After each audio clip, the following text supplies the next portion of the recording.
You know, the haunting at my job was something I could almost live with. The cold spots, the weird noises. You can explain that stuff away. It's an old building. Every place has its quirks, right? That's what you tell yourself. But you can't explain away a ghost that knows your name. Last night, from the end of a long, dark hallway, a voice whispered my name, and I don't think I can ever stay late again. This wasn't just a random series of spooky events anymore. This felt personal. And that's what's messing with my head the most. To really get why this has shaken me so badly, you have to understand my relationship with this place. For the last 3 years, my world has pretty much revolved around the 5th floor of the Sterling Commerce Building. I'm a senior graphic designer for a mid-level marketing firm. It's a good job, creative, challenging, and it pays the bills. But more than that, the office itself. It was my sanctuary.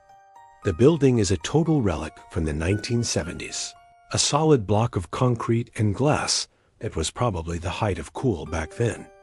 Now, it just feels dated. The elevators whine like they're in pain. The air conditioning has a mind of its own, and the carpets have seen things you wouldn't believe. Our office takes up the whole 5th floor. It's one of those open-plan layouts, a big sea of cubicles with the manager's glass offices lining the walls like fish tanks. At the very end of the main drag is this long windowless hallway leading to the kitchenette and the restrooms. It's a bit of a design flaw, honestly. That hallway always felt separate from the rest of the bright, open workspace. I guess you'd call me a workaholic, but not in a sad way. I genuinely love what I do, and my best ideas always showed up in the quiet hours after everyone else had packed up and gone home. The office completely transforms after 6 p.m. All the chatter, the ringing phones, the frantic energy, it just dissolves. It's replaced by this low, monolithic hum from the server room and the soft glow of emergency lights. I found this deep sense of peace in that emptiness. I'd pop on my headphones, get lost in a project, and hours would just vanish. Working until 9 or 10 wasn't a chore. It was my choice. The building was my quiet place, a predictable, safe bubble where I did my best work. The first 2 years were completely normal. It was just an office. A little boring, a little drab, but a totally normal place to work. The silence was just silence. Shadows were just shadows. I never once felt weirded out. I never felt like I wasn't alone. Looking back, I think that normalcy was part of the trap. It needed to feel safe, so that when that safety was violated, it would feel that much worse. The ground had to be solid before it could completely crumble beneath my feet. And believe me, it did. The first strange thing was so small, I barely even noticed it. It was a Tuesday night, late fall. The sun was setting earlier, and the office was getting dark before I was ready. I was deep in it, tweaking the colors on a new ad campaign, when I felt it. A sudden, sharp drop in temperature. It felt like someone had opened a freezer door right next to my desk. The hair on my arms stood up, and a shiver went straight through me. I pulled my headphones off and looked around. I was totally alone on my side of the office. The AC vents were dead quiet. I got up, walked around my little cubicle space, trying to find where it was coming from. Nothing. The air was still and warm everywhere else. I stood in the exact spot where I'd felt it, and it was gone. Just normal room temperature air. I just shrugged it off. Old building, weird drafts. I put my headphones back on and went back to work, forgetting all about it. But then it happened again about a week later. Same time, same spot. A little pocket of unnatural cold that just appeared out of nowhere and then vanished. This time it felt colder, and it stuck around for a few seconds longer. It was enough to make me grab the sweater I keep on the back of my chair. This building's a serious shot, I mumbled to myself, making a mental note to complain to facilities. I'm a rational guy. There was always a logical reason. Then the noises started. This was maybe a month after the cold spots became a semi-regular thing. At first, they were easy to write off. The building settling, the cleaning crew on another floor, traffic outside. But just like the cold, the noises started to form a pattern.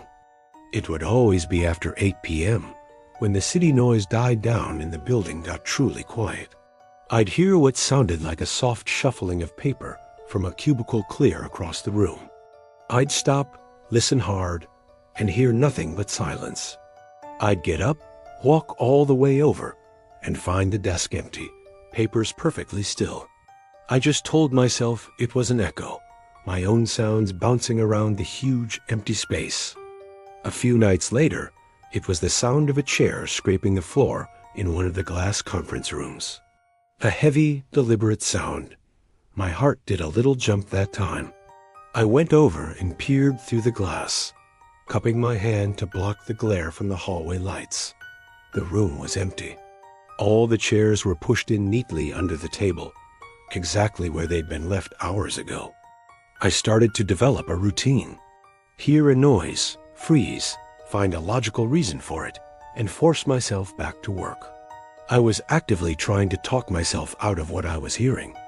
The most common sound was footsteps, faint and far away, down that long carpeted hallway to the kitchenette. I'd tell myself it was just the night security guard on his rounds, even though I knew he almost never came up to our floor unless someone called. Sometimes I would even go look, my own footsteps seeming way too loud in the silence, only to find the hallway completely empty, stretching out under the cold, sterile glow of the safety lights.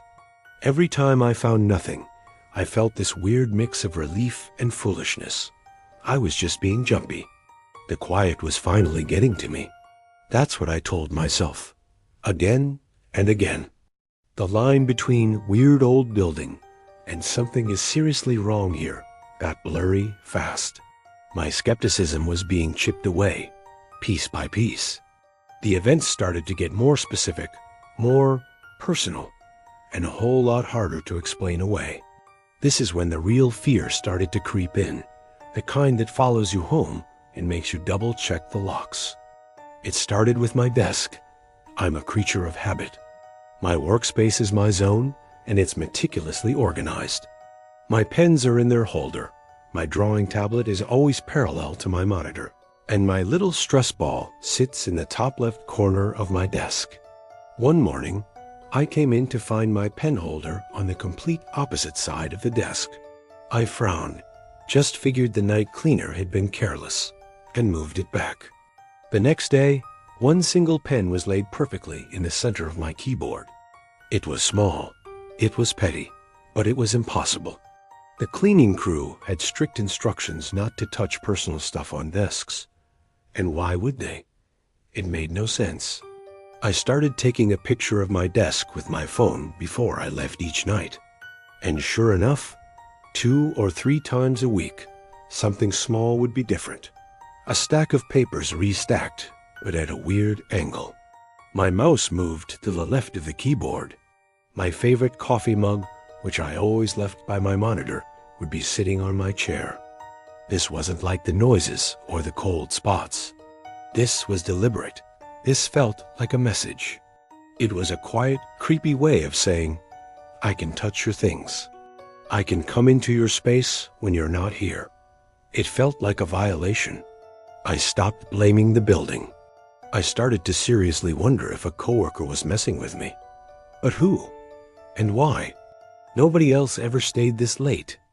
Then came the feeling of being watched.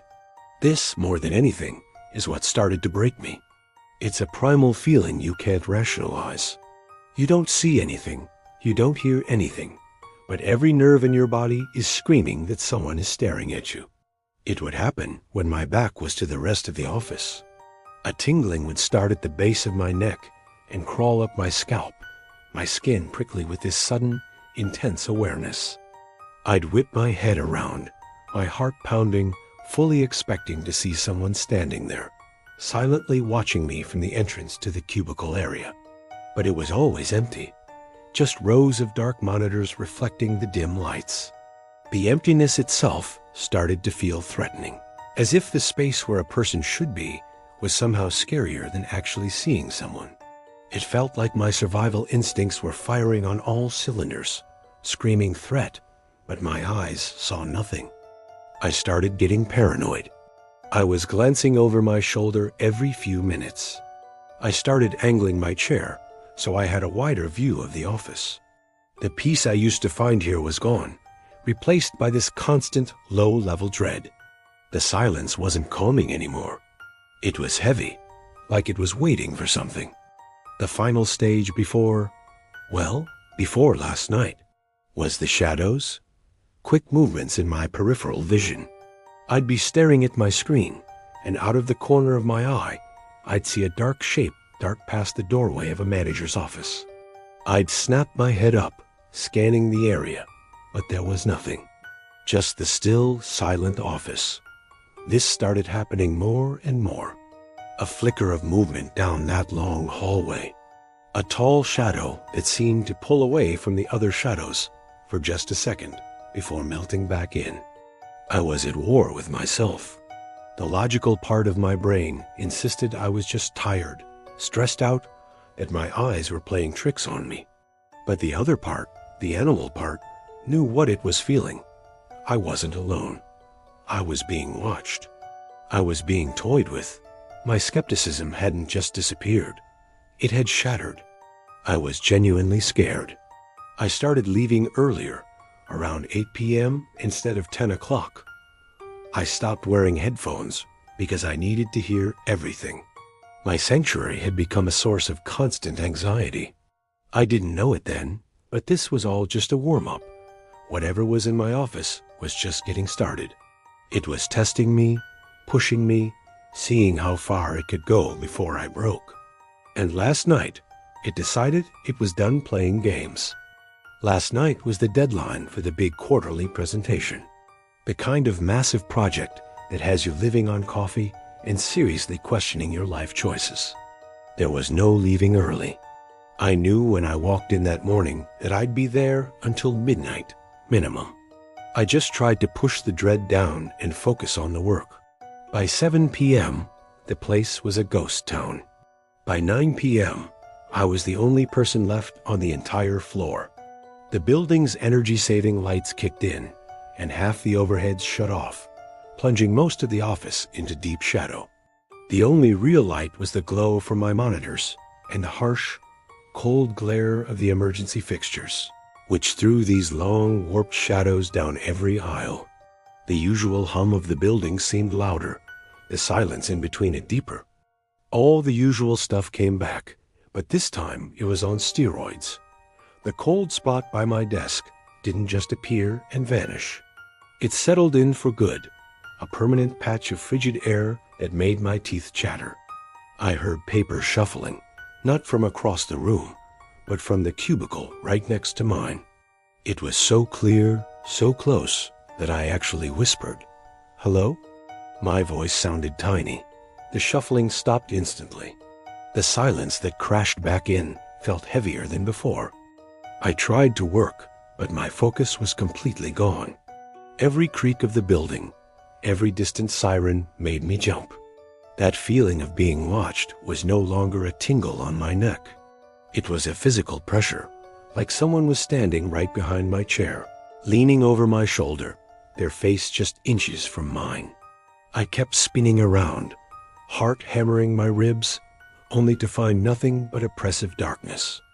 Around 11:30 p.m., my coffee ran out. I needed one more cup to get through this last stretch, and that meant a trip to the kitchenette down that long, dark hallway.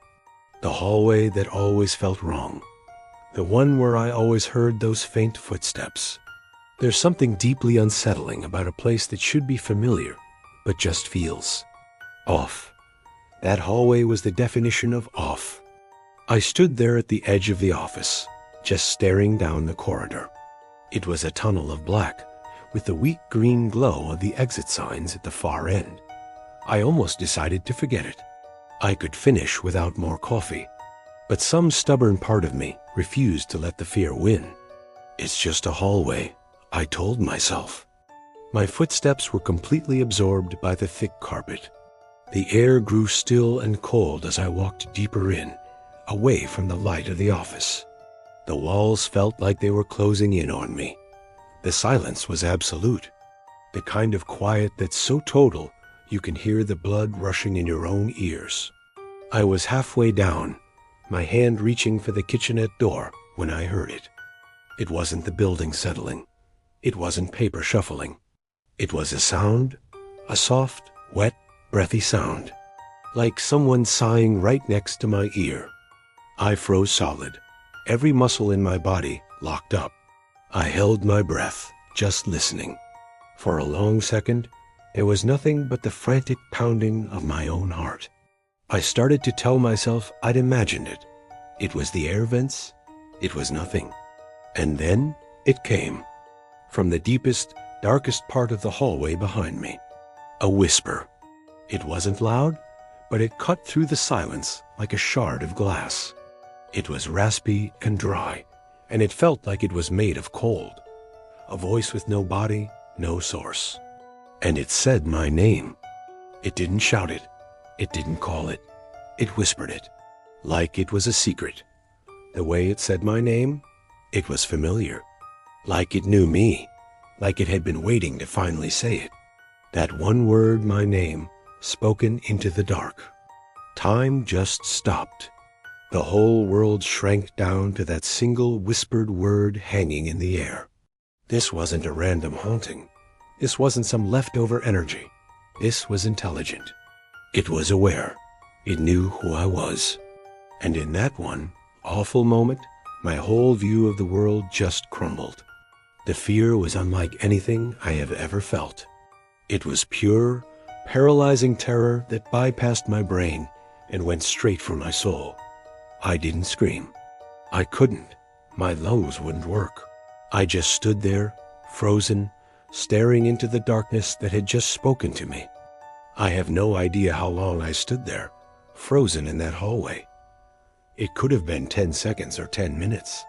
The spell finally broke when an emergency light down the hall flickered, making the shadows jump. That tiny, random flicker was enough to reboot my brain. My fight or flight response kicked in, and it chose flight. Big time. I didn't just walk. I ran. I turned and sprinted back toward the office. A strangled sob caught in my throat. I didn't look back. I didn't dare. I could feel the darkness of that hallway right behind me, like a physical presence chasing me. The air felt thick and cold, and I had this irrational, terrifying feeling that if I slowed down, a hand would grab my shoulder. I burst back into the main office, breathing in these ragged, painful gasps. I scrambled for my desk, my hands shaking so bad I could barely grab anything. I didn't shut down my computer. I didn't organize my files. I just grabbed my bag, knocking over my stupid, carefully placed pen holder. I shoved my laptop into its case, my movements clumsy and panicked. I snatched my coat and my keys, and I just fled. The elevator ride down to the lobby was the longest 5 floors of my life. I stood pressed into the back corner, my eyes glued to the floor number, praying for it to go faster. Every little bump and creak of the cables sounded like a footstep right outside the door. When the doors finally opened into the bright, empty lobby, I bolted. The cold night air hit me, but it did nothing to cool the adrenaline burning through me. My car was in the near-empty parking garage, and my own frantic footsteps echoed way too loud in the concrete space. I fumbled with my keys, dropped them once on the grimy floor, and finally managed to get the door unlocked. I threw myself inside, slammed the door, and hit the lock. I just sat there for a full minute, chest heaving, staring into the rearview mirror, half expecting to see a figure standing in the shadows behind my car. The drive home is a total blur. I didn't turn on the radio. I just drove, my hands strangling the steering wheel, my eyes darting between the road and my mirrors. I felt hunted. Even my own car didn't feel safe anymore. When I finally pulled into my driveway, I ran from the car to my front door like something was still chasing me. Inside, with the door locked and bolted, I just leaned against it and slid to the floor, finally letting out the sobs I'd been holding back. It was this raw animal fear, the kind that rewires your brain. I sat there in the dark of my own house, shaking for what felt like hours. The safety of my home felt fake, as if that whisper from the dark office hallway had followed me all the way here. I didn't sleep at all last night. Every shadow was a person. Every creak of the house was a footstep. The ghost was in the office, but the haunting was now inside my head. The next morning, I called in sick. I couldn't do it. I couldn't even think about walking back into that building, onto that floor, near that hallway. The very thought made my stomach clench. I spent the whole day in a fog of exhaustion and fear. The world just feels different now, thinner, like the curtain between what's normal and what's hiding just behind has been ripped open. I knew I couldn't just quit. So the next day, I went in, but I made sure to arrive late, well after everyone else, and I promised myself I would leave the second my boss did. In the bright daylight, with the noise and chatter of my colleagues, the office felt almost normal, but it was a fragile normal. I kept glancing nervously down that long hallway.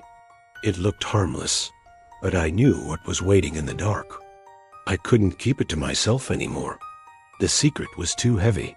During a coffee break, I pulled aside my manager, Sarah, who's been with the company for over a decade. I was terrified she'd think I was having a breakdown. I stumbled through the story, my voice low, from the cold spots all the way to the whisper. I just stared at my hands, waiting for her to laugh or dismiss it, or give me that concerned look that says she thinks I'm crazy. But she didn't. When I finally looked up, she wasn't smiling. She was just looking at me with this quiet, knowing expression. "You're not the first," she said softly. She told me that there had been incidents on the 5th floor for years. An intern who quit because he kept seeing a tall, shadowy man in his peripheral vision. A former manager who refused to work late after he heard a woman crying in an empty conference room. They never talked about it openly. It was just this unspoken rule among the people who'd been there a while. The company even had an unofficial policy discouraging people from working alone on the floor at night, something that no one ever bothered to tell an eager workaholic like me. Hearing that was a strange mix of relief and pure terror. I wasn't crazy, but that also meant it was real. There really is something on the 5th floor, something that watches and waits, and sometimes, when you're all alone in the dark, it decides to speak. I don't work late anymore, ever. As 5 p.m. gets closer, this knot of anxiety builds in my stomach. My work has taken a hit. I can't find that quiet focus, not even during the day. The sanctuary is gone. Now it's just a place that reminds me of fear. I'm actively looking for a new job. I have to. How can you share your office with something that knows you, but that you can never know? I still have no idea what whispered my name from the darkness. I don't know what it wanted. But the question that haunts me, the one that keeps me up at night, isn't just what was it, but why me? What did it see in me that made it finally decide to break its silence? I still don't know what it wanted, but it knows who I am. And that is a terrifying thing to take home with you. So that's my story. And I have to ask, have you ever experienced anything like this? Has your normal, everyday workplace ever shown you a side you can't explain? A cold spot, a weird noise, that undeniable feeling of being watched when you're supposed to be alone? Please, share your own stories in the comments below. Reading them, knowing I'm not the only one who has had the mundane world crack open like this, it would help. It would help a lot. And if you want to hear more stories like this, make sure to like and subscribe. Thanks for listening.